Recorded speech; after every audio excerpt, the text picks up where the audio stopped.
Bhagavad Gita, capítulo 18, texto 18. El conocimiento, lo conocido y el conocedor constituyen el triple impulso a la acción. El instrumento, el agente y el acto son el triple constituyente de la acción. Y acá hay un significado de mi maestro para que podamos entender qué quiere decir Krishna. Hay tres clases de incentivos para el trabajo cotidiano: el conocimiento, el objeto del conocimiento y el conocedor. Los instrumentos de trabajo, el trabajador en sí y el trabajo se denominan los componentes del trabajo. Cualquier trabajo que el ser humano haga tiene esos elementos. Antes de uno actuar, hay un incentivo que se denomina inspiración. Cualquier solución a la que se llega antes de que el trabajo se realice es una forma sutil de trabajo. Luego el trabajo toma la forma de la acción.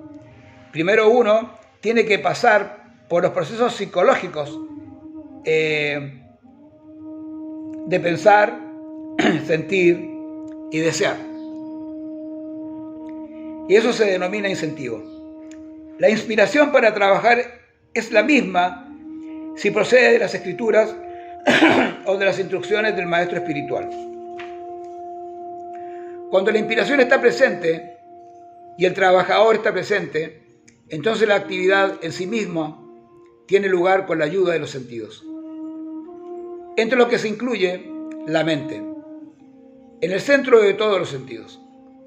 La suma de todos los componentes de una actividad se conoce como el conglomerado del trabajo. Aquí tenemos una explicación bastante científica, diríamos, del asunto. El conocimiento, el objeto del conocimiento y el conocedor. El conocimiento, el objeto del conocimiento y el conocedor. Que no es lo mismo. Todo parece que fuera lo mismo, pero no, todo tiene su nivel. Si nosotros actuamos con conciencia, estamos actuando con un conocimiento que nos da una base para poder actuar. Y dice, esa base se usan los sentidos para poder llevar a cabo una acción.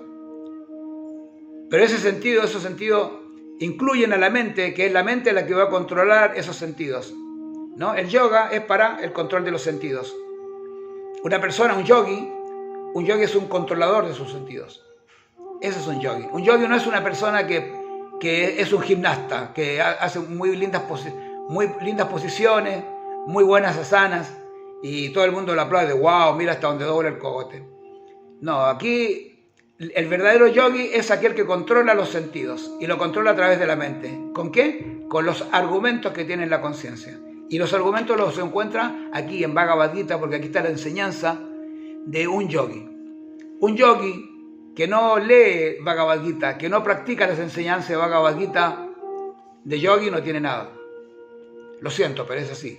Lo dice Bhagavad Gita, porque es el libro principal de un yogi. Jai.